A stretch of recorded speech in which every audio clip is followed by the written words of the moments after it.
बिस्मिल्लाहिर्रहमानिर्रहीम। पिछले दिनों जावेद चौधरी ने रियासत पाकिस्तान को एक बेहुदा मशवरा दे डाला। उन्होंने अपने कॉलम के अंदर मशवरा दिया कि इमरान खान से निपटने का सबसे मौसर तरीका ये है कि खुदा न खास्ता इमरान खान को शेख मुजीबुर रहमान की तरह कत्ल कर दिया जाए। उनके इस बेहुदा मशवरे के ऊपर और कॉलम के ऊपर अवाम की तरफ से शदीद गमो गुस्से का इजहार किया गया। रिएक्शंस आए और उन रिएक्शंस के अंदर एक बड़ी तादाद इस चीज़ की भी थी कि जिससे हमें हैरत हुई कि पाकिस्तानियों की एक बड़ी तादाद को इस बात का इल्म ही नहीं है कि शेख मुजीबुर रहमान को कत्ल किया गया था। कत्ल भी किस हौलनाक तरीके से किया गया था। कत्ल ऐसे किया गया था कि उनके ख़ानदान के उस दिन 17 लोगों को कत्ल किया गया। तमाम औरतों को कत्ल कर दिया गया, यहाँ तक कि उनके 10 साला बेटे को भी कत्ल किया गया। और कत्ल भी किसी और ने नहीं किया, बांग्लादेशी फ़ौज ने कत्ल किया। तो हमने सोचा क्यों ना एक डॉक्यूमेंट्री वीलॉग इस पर किया जाए। इसलिए इस वीलॉग को हम 3 हिस्सों में तकसीम करेंगे। पहले हिस्से में हम आपको बताएंगे कि शेख मुजीबुर रहमान कौन था और वो किस तरीके से सियासी उफक पर आया और एक कामयाब लीडर बना। दूसरे हिस्से में बताएंगे कि जब उसको हुकूमत मिली बांग्लादेश की तो क्या गलतियां हुई और किन वजूहात की वजह से शेख मुजीबुर रहमान का कत्ल हुआ और कत्ल की वारदात किसने की, कैसे की और उसके फैक्ट्स और तफसीलात क्या हैं। और तीसरे हिस्से में आपको ये बताएंगे कि जो कातिल थे उनके साथ बांग्लादेश ने क्या किया, क्या उनको सज़ाएं मिली या उनको तरक्कियां मिली, मामला हुआ क्या, उन कातलों के साथ कितने साल लगे बांग्लादेश को कातलों तक पहुंचने में। तो आइए सबसे पहले हिस्से पर बात करते हैं। जैसा कि मैंने आपको बताया कि पहले हिस्से में हम बात करेंगे कि शेख मुजीबुर रहमान का सियासी सफ़र क्या था। तो जिस तरह बर्रे सगीर के बेशुमार मुसलमान नौजवान कायदे आज़म रहमतुल्लाह अलैह की क़यादत में तहरीक पाकिस्तान में शामिल हुए, बिल्कुल उसी तरह से मुजीबुर रहमान ने भी एक स्टूडेंट के तौर पर तहरीक पाकिस्तान के अंदर हिस्सा लिया। 1947 में पाकिस्तान बना तो उस वक्त के ईस्ट पाकिस्तान जो आज का बांग्लादेश है और उस वक्त के वेस्ट पाकिस्तान जो आज का पाकिस्तान है, उसके दरमियान जो पहला तनाज़ा या पहला बड़ा तनाज़ा सामने आया वो ये था कि ईस्ट पाकिस्तान के लोग ये समझते थे कि बंगाली ज़ुबान बोलने वाले लोग आबादी में ज़्यादा हैं, इसलिए पाकिस्तान की कौमी ज़ुबान बंगाली होनी चाहिए, उर्दू नहीं होनी चाहिए।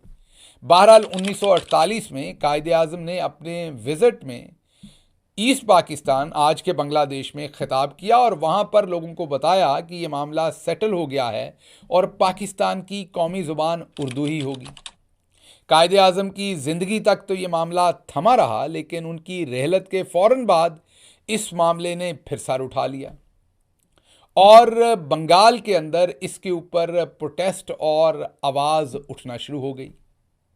बंगाल के नौजवानों ने बांग्लादेश के, आज के बांग्लादेश और उस वक्त के ईस्ट पाकिस्तान के नौजवानों ने इसके ऊपर मुजाहरे करना शुरू कर दिए और जो रियासतें और पाकिस्तान की तरह की रियासतें हमेशा करती हैं वही किया गया कि उनके ऊपर लाठीचार्ज और ताकत का इस्तेमाल किया गया। इस काम के अंदर कुछ नौजवानों की जान चली गई, जिससे इस तहरीक ने और जड़ पकड़ ली। और यहाँ से इसके अलावा भी और भी रीज़न्स थे, लेकिन ये बड़ा रीज़न बना शेख मुजीबुर रहमान के सियासी सफ़र का। और शेख मुजीबुर रहमान और चंद और लोगों ने मिलकर अवामी मुस्लिम लीग बना डाली, जिसको बाद में उन्होंने अवामी लीग का नाम दिया। तो यूं 1952 के बाद 1954 के करीब तकरीबन अवामी लीग का क़याम जो है या अवामी लीग सरफस पर आई। उसके बाद जनवरी 1965 में, जी हाँ 1965 में जंग भी लगी थी, लेकिन उससे पहले जनवरी 1965 में सदारती इलेक्शंस हुए थे, जिनमें एक तरफ मोहतरमा फातिमा जना खड़ी हुई थी और दूसरी तरफ उस वक्त के सदर अयूब खान खड़े हुए थे। आप सबको पता है कि उस वक्त की रियासत ने फातिमा जना साहबा को कैसे ट्रीट किया और किस तरीके से जीता हुआ इलेक्शन उनसे छीन लिया गया। शेख मुजीबुर रहमान और उनकी पार्टी ने उस टाइम फातिमा जना साहबा का साथ दिया और वो उनके साथ खड़े थे। तो जाहिर बात है उनसे भी उनका मैंडेट छीना गया क्योंकि वो फातिमा जिन्ना साहबा के साथ खड़े थे। उसके बाद 1965 की जंग लग गई और वो जंग भी वेस्ट पाकिस्तान में हुई, जिसका सारा इम्पैक्ट भी वेस्ट पाकिस्तान पर ही हुआ। लेकिन जो उसका इकोनॉमिक क्राइसिस था वो जाहिर बात है पूरे पाकिस्तान पर ही होना था, और पहले से ही जो ईस्ट पाकिस्तान का इलाका था वहाँ गुर्बत ज़्यादा थी। जंग के बाद जो पाकिस्तान के ऊपर रिसेशन आई या इकोनॉमिक चैलेंज आया, उसमें ईस्ट पाकिस्तान को भी साथ भुगतना पड़ा और वहाँ पर वो और भी ज़्यादा सीवियरली जो है उसको महसूस किया गया। 1965 की जंग के बाद 1966 में लाहौर के अंदर एक बैठक हुई जहां पर शेख मुजीबुर रहमान ने अपने मशहूर व मारूफ 6 निकाती एजेंडा दिया।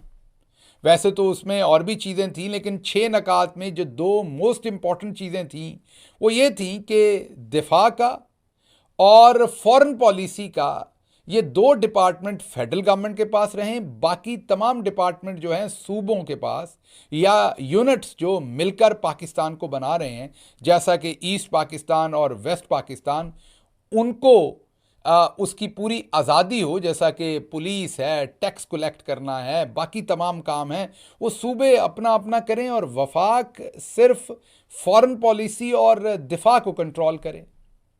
शेख मुजीबुर रहमान के इन 6 नकात को वेस्ट पाकिस्तान की लीडरशिप ने गद्दारी कहकर साइड पर फेंक दिया या बगावत कहकर साइड पर फेंक दिया, मतलब कि उनको सीरियस ना लिया गया।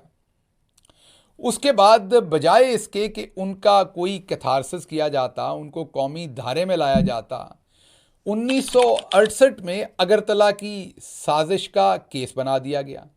केस ये बनाया गया कि शेख मुजीब और उनके साथ 34 बंगाली ऑफिसर्स ने बांग्लादेश, आज का बांग्लादेश, उस वक्त का ईस्ट पाकिस्तान, उसका जो बॉर्डर था वो हिंदुस्तान में क्रॉस किया और अगरतला में जाकर हिंदुस्तानी ऑफिशियल्स के साथ मुलाकात की और पाकिस्तान के खिलाफ एक साजिश मुरतब की। उस केस के सिलसिले में शेख मुजीबुर रहमान को गिरफ्तार कर लिया गया और बगावत और गद्दारी और सेडेशन का ये केस उनके ऊपर चलाया गया, जिसमें बाद में उनको सज़ा देने की भी इसमें कोशिश की गई। अब चलते हैं हम 1970 के इलेक्शंस की तरफ। यूं तो 1970 के इलेक्शन बार बार मुलतवी हुए, कभी मौसम की वजह से तो किसी और वजह से। बहरहाल खुदा खुदा करके 7 दिसंबर 1970 को इलेक्शन हुए। इस इलेक्शन में 2-3 अहम बातें थीं। एक तो अहम बात ही तो ये थी कि जो अवामी मुस्लिम लीग पार्टी थी शेख मुजीबुर रहमान की, उन्होंने उस वक्त के ईस्ट पाकिस्तान और वेस्ट पाकिस्तान दोनों में अपने उम्मीदवार खड़े किए। जो भुट्टो साहब की पार्टी थी, पीपल्स पार्टी, उसने सिर्फ और सिर्फ पाकिस्तान की साइड जो वेस्ट पाकिस्तान था, सिर्फ इसके अंदर अपने उम्मीदवार खड़े किए। जब 300 नशिस्तों का ये पूरा ऐवान था ईस्ट और वेस्ट पाकिस्तान का तकरीबन, इनका जब रिजल्ट आया तो शेख मुजीबुर रहमान ने जीती 160 सीटें और भुट्टो साहब ने जीती 81 सीटें, 81 सीटें। तकरीबन दुगनी सीटें शेख मुजीबुर रहमान की थीं और उस हिसाब से उनका हक बनता था कि मुल्क के वज़ीर आज़म या सदर जो हैं वो शेख मुजीबुर रहमान बने या उनकी पार्टी बने। बहरहाल इस तरफ याया खान साहब और भुट्टो साहब ने ये तय कर लिया कि ये काम हमने नहीं होने देना और इस काम में रोड़े अटकाने के लिए फैसला ये किया गया कि असम्बली का इजलास ही नहीं बुलाना। ना नौमन तेल हो, ना राधा नाचे, ना असम्बली का इजलास बुलाया जाए और ना उसके अंदर वोटिंग हो और ना ही शेख मुजीब को अपनी अक्सरियत जो है वो शो करने का मौका मिले और ना ही वो हुकूमत का तकाजा करे। बहरहाल इसके ऊपर पूरे ईस्ट पाकिस्तान के अंदर तिश्नगी और बहुत ज़्यादा रिएक्शन शुरू हो गया। बातचीत शुरू हुई, बार बार इसके ऊपर मुज़ाकरात के सेशन हुए, कई बार इधर से लोग उस तरफ गए, उधर से लोग इस तरफ आए, लेकिन बात किसी तरफ बनी नहीं। उसके अंदर भुट्टो साहब ने भी बदकिस्मती से बहुत नेगेटिव किरदार अदा किया और उसके अंदर शेख मुजीब साहब भी सब्र ना कर सके और याया खान साहब ने तो डटकर बुरा किरदार अदा किया, और उसकी बड़ी वजह यह थी कि याया खान साहब को उनके एडवाइज़र्स ने यह मशवरा दिया हुआ था कि अगर आप भुट्टो साहब को इक़्तिदार मुंतकिल करेंगे तो क्योंकि उनके पास अक्सरियत नहीं है तो वो एक टूटी फूटी हुकूमत बनाएंगे तो आपका इक़्तिदार प्रलॉन्ग रहेगा। इस लालच में याया खान नहीं चाहते थे कि वो शेख मुजीबुर रहमान को इक़्तिदार सौंप दें। बहरहाल इन मुज़ाकरात के कई दौर जैसा कि मैंने कहा हुए, इनमें से एक दौर मार्च 1971 के तीसरे हफ्ते में ढाका में हुआ, जब याया खान साहब वहां गए और उन्होंने कोशिश की शेख मुजीबुर रहमान को ये बात मनवाने के कि वो भुट्टो साहब को प्राइम मिनिस्टर बनने दें या हेड ऑफ स्टेट बनने दें।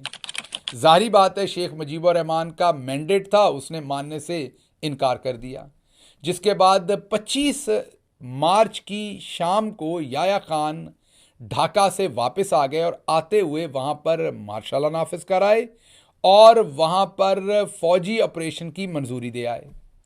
25 मार्च की रात और 26 मार्च की सुबह बांग्लादेश के अंदर ऑपरेशन सर्च लाइट पाकिस्तानी फौज ने शुरू कर दिया।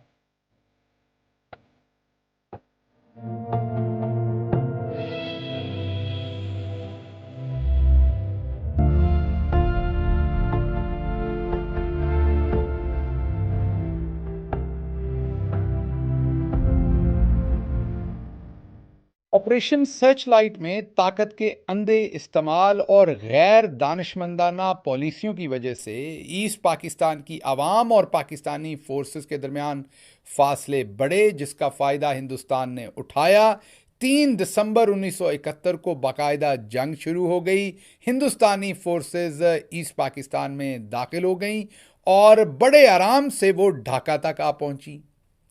उसके बाद क्या हुआ वो सब हिस्ट्री में लिखा हुआ है। 80,000 के करीब पाकिस्तानी जवान और अफसरान जंगी कैदी बन गए और 16 दिसंबर 1971 को पाकिस्तान दो लख्त हो गया। बांग्लादेश ने अपनी आज़ादी डिक्लेयर कर दी। भुट्टो साहब उस वक्त मुल्क से बाहर थे, उन्हें मुल्क में बुलाया गया और 20 दिसंबर को उन्होंने पाकिस्तान के हेड ऑफ स्टेट का ओहदा संभाल लिया। अपने हल्फ के बाद उन्होंने जो तकरीर की उसमें उन्होंने पहली बार ये बताया कि शेख मुजीबुर रहमान अभी तक जिंदा हैं और पाकिस्तानी फोर्सेस की तहवील में हैं। इससे पहले जो 8-9 महीने से मार्च 25 को वो गिरफ्तार हुए थे, मार्च 25 से ये 20 दिसंबर तक किसी को इस बात का इल्म नहीं था कि वो जिंदा हैं या मर चुके हैं। बहरहाल उसके बाद उन्हें मियांवाली से रावलपिंडी के एक गेस्ट हाउस, मियांवाली जेल से रावलपिंडी के एक गेस्ट हाउस में मूव किया गया और वहाँ पर भुट्टो साहब की उनसे मुतअद्दिद मुलाकातें हुई, जिनमें भुट्टो साहब उनके साथ इक़्तिदार की शेयरिंग के फार्मूले तय करते रहे। उस वक्त भी उन्होंने उन्हें कुली तौर पर इक़्तिदार ऑफ़र नहीं किया, हालांकि पाकिस्तान टूट चुका था। आखिरी डिच करने की कोशिश करनी चाहिए थी, लेकिन उन्होंने बदकिस्मती से सही तरीके से वो कोशिश नहीं की। बहरहाल इंटरनेशनल प्रेशर और दूसरे मामलात की वजह से 9 जनवरी को पाकिस्तान ने शेख मुजीबुर रहमान को फ्री करके पाकिस्तान से बरतानिया भेज दिया। जब वो जा रहे थे तो उनको भुट्टो साहब ने कहा कि अगर वो एक दिन और रुक जाएं और अगले दिन शाह ऑफ ईरान आ रहे हैं तो हम उनके साथ बैठ के बातचीत कर लेंगे। शेख मुजीब कहते हैं कि उनको पता था कि मेरे पर शाह ईरान से प्रेशर डलवाया जाएगा और वो नहीं चाहते थे उस टाइम के पाकिस्तान इकट्ठा रहे, इसलिए उन्होंने इनकार कर दिया और कहा कि अगर आप चाहते हैं तो मुझे वापस मियांवाली जेल भेज दें।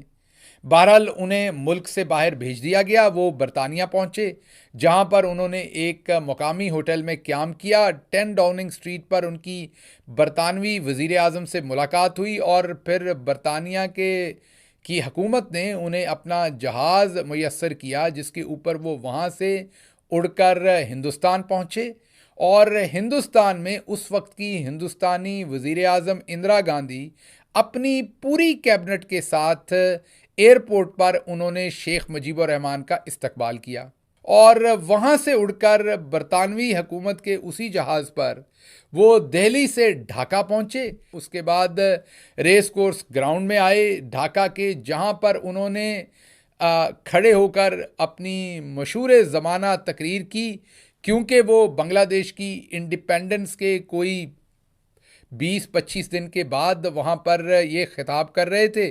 तो सारी बात है, उनकी आवाम के अंदर एक जोश भी था, वलवला भी था, और वहाँ खड़े होकर उन्होंने अपना वो मशहूर ज़माना डायलॉग या फ़िक्रा बोला, जिसमें उन्होंने मशहूर शायर और अदीब रविंद्रनाथ टैगोर, जो कि एक बहुत बड़े बंगाली मुफक्कर, अदीब और शायर हैं, उनको मुखातिब करके कहा कि आप कहते थे कि बंगाली लोग बंगाली से ज़्यादा कुछ नहीं बन सके, आएँ अजीम शायर आएँ और यहाँ खड़े होकर देखें कि आज बंगाली लोगों का जो शऊर है वो किस लेवल तक पहुँचा और बंगाली लोग कितने आज़ाद शहरी बन गए हैं।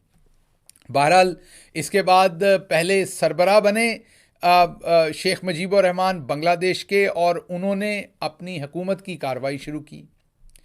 उसके बाद उनके ऊपर तरह तरह के इल्ज़ामात लगे, और उनमें से एक इल्ज़ाम जो उनका बड़ा बेटा शेख, गालिबन बड़े बेटे का नाम शेख कमाल था और छोटे बेटे का नाम शेख जमाल था। जो शेख कमाल था उसके ऊपर इल्ज़ामात लगे कि जब पूरी तरीके से रिसेशन थी और तमाम किस्म की इंपोर्ट और एक्सपोर्ट बंद थी, बॉर्डर सील थे, उस वक्त उनके बेटे शेख कमाल को हिंदुस्तान के साथ बिज़नेस करने का खुला मौका था, जिससे वो बहुत सारा पैसा बना रहे थे। उसके बाद 1974 में, 1974 में, ये सब कुछ 1971 में हो रहा है, और 1972 में वो ढाका में पहुंचते हैं जनवरी में, और इक़्तिदार संभालते हैं। तो ये मैं अब 1974 में आपको लेके जा रहा हूँ। 1974 में कहत पड़ गया नॉर्थ बंगाल में, जिसमें एक मोहतात अंदाजे से 50,000 से 15 लाख के दरमियान कहा जाता है कि लोगों की अमवात हुई। अभी वो सारा सानहा चल ही रहा था कि शेख मुजीब के बड़े बेटे शेख कमाल की बहुत ही पुरतश शादी हुई, बहुत ही ज़्यादा भारी भरकम पैसा लगा के सोने में लदी हुई, और तरह तरह के किस्मों अनवा के खाने और पता नहीं क्या कुछ आवाम को टेलीविज़न स्क्रीन्स पर और मैगज़ीन्स पर और अखबारात में तस्वीरों की शक्ल में नज़र आया, जिससे आवाम का और शेख मुजीब का रिलेशनशिप और ख़राब हुआ। 1974 के जब कहत की बात करते हैं तो उससे ज़रा पहले सितंबर 11, 1973 में एक साउथ अमेरिका के अंदर वाक़या हुआ जिसने पूरी दुनिया को हिला के रख दिया। और वो वाक़या था जब साउथ अमेरिका के मुल्क चिले के प्रेसिडेंट सल्वाडोर को वहाँ के जनरल पिनचोते ने मरवा दिया या मार दिया। और बहुत सारे मुबस्सिरीन ये कहते हैं कि इसके पीछे अमेरिकन CIA था और ये कत्ल उन्होंने करवाया था। बहरहाल उसके फ़ौरन बाद इंदिरा गांधी ने यह स्टेटमेंट दी कि बड़ी बड़ी कुव्वतें हमें ख़त्म करवाना चाहती हैं, ये चंद मुल्कों के हेड ऑफ़ स्टेट्स के ऊपर ऑपरेशंस करना चाहती हैं। आपको ये समझना पड़ेगा कि जब हम 1973, 1974, 1975 की बात कर रहे हैं तो ये वो एरा है जब कोल्ड वॉर अपने अरूज पर थी, और एक तरफ लोग रशिया के साथ खड़े थे तो दूसरी तरफ अमेरिकन लॉबी में खड़े थे।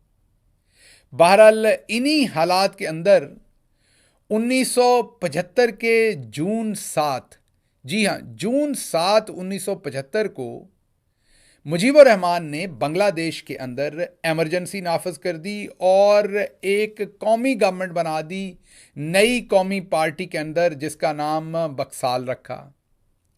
ये जो बक्साल था इसका मतलब ये था कि बाकी तमाम पॉलिटिकल पार्टीज के ऊपर पाबंदी लगा दी, एक कौमी गवर्नमेंट बनाकर माशी एमरजेंसी लगाकर इक़्तिदार के ऊपर मुकम्मल कब्जा कर लिया। प्रेस फ्रीडम ख़त्म कर दी, अखबारात की फ्रीडम ख़त्म कर दी, पॉलिटिकल फ्रीडम ख़त्म कर दी, और इससे बहुत इंतशार फैला और यहीं से सीड हुआ, यहीं से वो काम शुरू हुआ जो आखिरकार फिर मुजीबुर रहमान की असैसिनेशन या उनके कत्ल पर ख़त्म हुआ। बैकग्राउंड तो हमने डिस्कस कर लिया। अब चलते हैं 15 अगस्त 1975 के दिन पर, जिस दिन शेख मुजीबुर रहमान का कत्ल हुआ। 15 अगस्त 1975 को सुबह 5 बजे बांग्लादेशी फौज के मिड लेवल के अफसरान ने अपने आप को 4 टोलियों में 4 ग्रुप्स में तकसीम किया। ये वो अफसरान थे जो पिछले चंद महीने से मुजीबुर रहमान को कत्ल करने का मंसूबा बनाए हुए थे। आपको मैंने बताया कि उसमें कहत से लेके उनके बेटे की करप्शन के मामलात से लेके, जो उन्होंने बक्साल बनाया उससे लेके, और बहुत सारे रीजंस की वजह से ये बगावत रूनमा हो रही थी। बहरहाल ये मिड लेवल के जो फौजी अफसरान थे, इन्होंने अपने आप को 4 हिस्सों में 4 ग्रुप्स में तकसीम किया।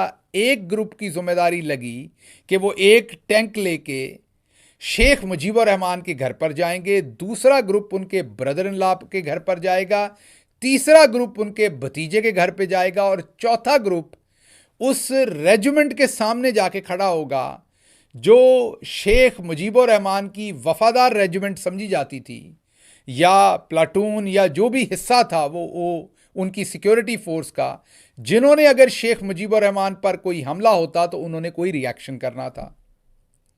बहरहाल ये 4 ग्रुप्स अपने अपने रास्ते पर निकले, और जो ग्रुप शेख मुजीबुर रहमान के घर पर पहुंचा उसने घर से दूर से ही फायरिंग शुरू कर दी। शेख मुजीबुर रहमान, उनके 3 बेटे, 2 बेटे अपनी अपनी बेगमात के साथ अपने कमरों में सोए हुए थे। शेख मुजीबुर रहमान अपनी बीवी और अपने 10 साला बेटे के साथ अपने कमरे में सो रहे थे।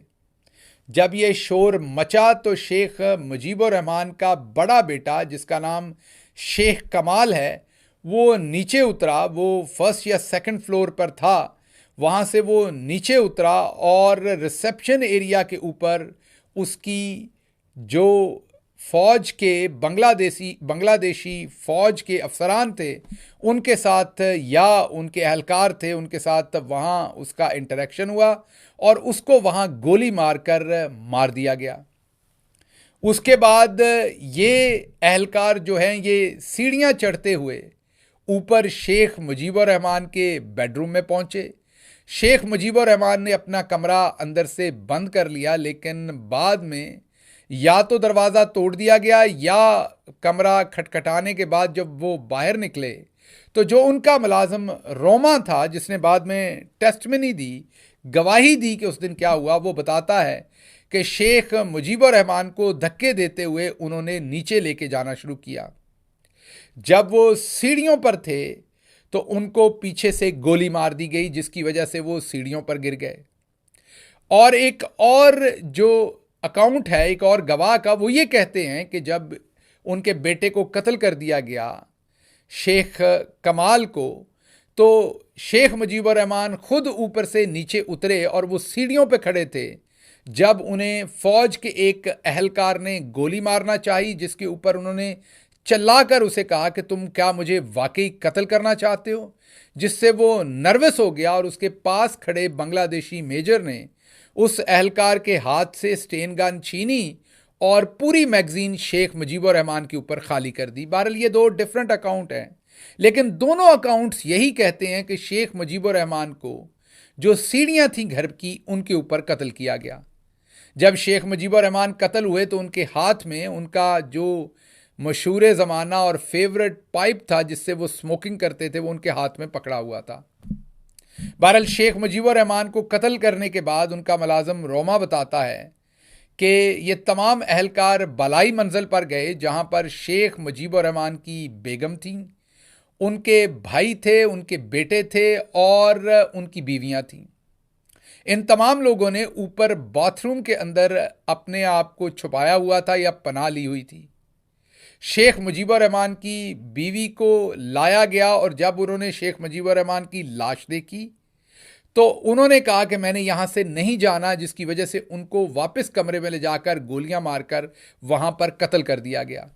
शेख मुजीबुर रहमान के भाई शेख नसीर को गोलियां मारकर वहीं पर बाथरूम के अंदर कत्ल कर दिया गया। शेख मुजीबुर रहमान के एक बेटे को जो शेख कमाल था उसको तो जो शुरू में इस्तकबालिया का कमरा था वहाँ कत्ल किया गया, और शेख कमाल की बीवी और शेख जमाल जो दूसरा बेटा था और शेख जमाल की बीवी सूजी, उनको ऊपर बाथरूम में कत्ल कर दिया गया। उसके बाद शेख मुजीबुर रहमान का 10 साला बेटा शेख रसूल, उसको भी ऊपर कमरे में ले जाकर कत्ल कर दिया गया। यूं शेख मुजीबुर रहमान के घर के अंदर मौजूद तकरीबन तमाम लोगों को कत्ल कर दिया गया। कुछ मुलाजमीन को भी कत्ल किया गया, लेकिन एक मुलाजम रोमा को छोड़ दिया गया या वो बच गया, और उसके साथ साथ शेख मुजीबुर रहमान के पीए को भी छोड़ दिया गया, जिन्होंने बाद में ये एविडेंस दिए या बाद में ये स्टेटमेंट्स दी या विटनेस किया इस सारी टेस्टमनी को जो उन्होंने अदालत के अंदर ट्रायल के अंदर दी। बहरहाल उसके बाद एक टैंक जो है वो उनके घर के सामने आ गया, उसके अंदर से भी बांग्लादेशी फौजी उतरे और बकौल रोमा के जो शेख मुजीबुर रहमान का मुलाजम था, उन्होंने शेख मुजीबुर रहमान के घर के अंदर लूटमार की। उसके बाद उस तमाम अहले खाना की लाशों को उठाकर फौजी ट्रक में डाला गया और उस ट्रक को वहां से रवाना कर दिया गया। कहा जाता है कि शेख मुजीबुर रहमान के अलावा उनके पूरे खानदान को ढाका में ही एक गड़ा खोदकर उस एक ही गड़े के अंदर दफन कर दिया गया, और शेख मुजीबुर रहमान की लाश को हेलीकॉप्टर के ऊपर उनके गांव लेकर जाया गया। उनके गांव को कॉर्डन ऑफ करवा लिया गया ताकि उनके जनाजे के अंदर कोई शिरकत ना कर सके। गांव का जो इमाम मस्जिद था, उसने जनाजा पढ़ाने से इनकार कर दिया जब तक कि मैयत को गुस्ल ना दिया जाए। मैयत को गुस्ल देने के लिए वहाँ साबुन मुयस्सर नहीं था। कहा जाता है कि कपड़े धोने वाले साबुन से शेख मुजीबुर रहमान की मैयत को गुस्ल दिया गया, और बग़ैर किसी बड़ी तादाद के जनाजे के चंद लोगों ने वो जनाजा पढ़ा और वहाँ उनको उनके आबाई कब्रिस्तान में उनके वालिद के पहलू में दफन कर दिया गया। उसके बाद जो डिप्टी मिलिट्री चीफ थे वो उसके बाद मिलिट्री चीफ बने, लेकिन उससे पहले जो कॉमर्स मिनिस्टर थे जिनका नाम खंदक था, उनको बांग्लादेशी रियासत का या बांग्लादेश का हेड ऑफ स्टेट बना दिया गया। उन्होंने आते ही बांग्लादेश के आर्मी चीफ को सैक किया, हटाया, जिनका नाम शफीउल्लाह था, और उनकी जगह के ऊपर ज़ियाउर रहमान जो डिप्टी मिलिट्री चीफ थे उनको लगा दिया। यहाँ पर एक बात बड़ी इंपॉर्टेंट है कि जब शेख मुजीबुर रहमान के बेटे शेख कमाल को इस्तकबालिया के करीब कत्ल कर दिया गया, तो शेख मुजीबुर रहमान ने फौरी तौर पर अपने इंटेलिजेंस, जो उनके मिलिट्री इंटेलिजेंस के चीफ थे, कर्नल जमीलुद्दीन को फ़ोन किया और उनको कहा कि आओ और इनको संभालो जिन्होंने मेरे घर पर हमला कर दिया है।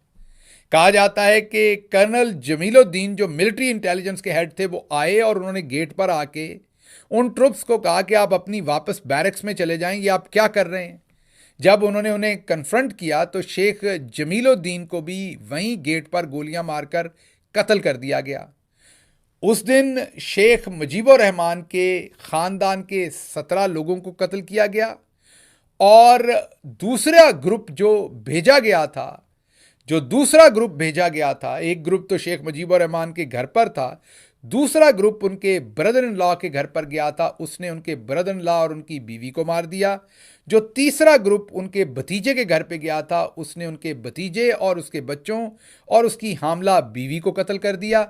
और तीसरे ग्रुप की एक छोटी मोटी झड़प हुई, जो फिदायीन थे शेख मुजीबुर रहमान के या लॉयलिस्ट थे, ऐसे ट्रुप्स जिन्होंने उसकी प्रोटेक्शन करनी थी, और कहा जाता है कि वहाँ 11 लोगों की जान गई और छोटी मोटी झड़प के बाद उसके ऊपर काबू पा लिया गया, जिसके बाद 3 दिन के लिए ढाका के अंदर कर्फ्यू लगा।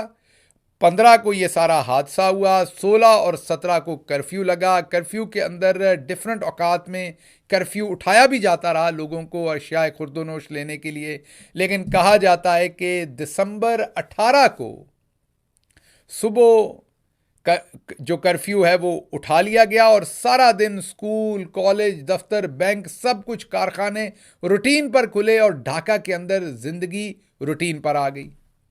दूसरी तरफ अगर हम बात करें तो जैसे ही शेख मुजीबुर रहमान कत्ल हुए तो उसके बाद जो कॉमर्स मिनिस्टर थे शेख मुजीबुर रहमान की ही कैबिनेट के, जिनका नाम खंदक था, उनको बांग्लादेशी रियासत का हेड बना दिया गया। उन्होंने आने के बाद बांग्लादेशी आर्मी चीफ शफीउल्लाह को हटा दिया और डिप्टी आर्मी चीफ, जिनका नाम जनरल ज़ियाउर रहमान था, उनको आर्मी चीफ बना दिया गया। कहा जाता है कि ज़ियाउर रहमान बेसिकली असैसिनेशन के अंदर इन्वॉल्व थे, मुबस्सिरीन कहते हैं, और वो जो ट्रुप्स जिन्होंने ये सारी असैसिनेशन का पूरा प्लॉट बनाया था, उनके पीछे मेजर जनरल ज़ियाउर रहमान का भी हाथ था। बहरहाल मेजर जनरल ज़ियाउर रहमान के खिलाफ एक बगावत हुई जो सिर्फ 7 दिन जारी रही। उन 7 दिनों में मेजर जनरल ज़ियाउर रहमान, जो कि उस टाइम आर्मी चीफ थे, उनको हटाया गया, उनको पकड़ लिया गया, हाउस अरेस्ट किया गया। जो खंदक थे, जो हेड ऑफ स्टेट थे, उनको भी अरेस्ट कर लिया गया। लेकिन वो बगावत करने वाले जो फौजी थे, वो भी मिड लेवल के फौजी थे, उनको विद इन 4 to 7 डेज उनके अपने ही मुहाफ़िज़ों ने कत्ल कर दिया। जिसके बाद ज़ियाउर रहमान जो थे वो हेड ऑफ स्टेट बन गए, क्योंकि खंदक को उसके बाद उन्होंने हेड ऑफ स्टेट ना बनने दिया और वो मार्शाला एडमिनिस्ट्रेटर बन गए और उसके बाद सदर बन गए। और 1981 तक ज़ियाउर रहमान सदर रहे। 1981 में उनका कत्ल कर दिया गया, उन्हें असैसिनेट कर दिया गया। और आजकल जो बेगम खालदा ज़िया का आप नाम सुनते हैं, जो 2 दफ़ा वज़ीर आज़म बनी हैं बांग्लादेश की, वो जनरल ज़ियाउर रहमान की बीवी हैं। और जनरल ज़ियाउर रहमान ने जो अपनी पार्टी अपनी ज़िंदगी में बनाई थी जब वो सदर बने थे, उसी को लीड करती हैं, उसी के ऊपर पॉलिटिक्स करती हैं बेगम खालिदा ज़िया। अब आते हैं हम शेख मुजीबुर रहमान और उनकी बेटी शेख हसीना वाजिद की तरफ। जैसा कि हमने आपको बताया कि शेख मुजीबुर रहमान के ख़ानदान के तमाम 17 लोगों को उस दिन कत्ल कर दिया गया और मजमूई तौर पर तकरीबन 28 लोग कत्ल हुए थे ढाका में उस दिन। लेकिन शेख मुजीबुर रहमान की 2 बेटियां, जिनमें एक शेख हसीना वाजिद थी और एक उनकी बहन थी, ये दोनों उस वक्त वेस्ट जर्मनी में थी, जहां से इन्होंने आकर इंडिया में असाइलम ले लिया और अगले 5-6 साल ये हिंदुस्तान में रहीं, क्योंकि इन्हें वहां पर असाइलम दे दिया गया था। और फिर ये तकरीबन 1981 में वापस बांग्लादेश गईं ज़ियाउर रहमान साहब की असैसिनेशन के बाद, और फिर उन्होंने सियासत शुरू की। लेकिन इन तमाम सालों में किसी ने शेख मुजीबुर रहमान के कातलों को किसी तरह से भी प्रोसिक्यूट नहीं किया, उन पर कोई मुकदमा नहीं चलाया, क्योंकि जब Ziaur Rahman head of state बने तो उन्होंने सबसे पहले उनको एक सदारती फरमान या हेड ऑफ स्टेट के फरमान के साथ उनके तमाम वो गुनाह माफ़ कर दिए और उन्हें इंडेमनिटी दे दी कि वो उनके खिलाफ किसी किस्म का कोई चार्ज असैसिनेशन के सिलसिले में नहीं लगाया जाएगा।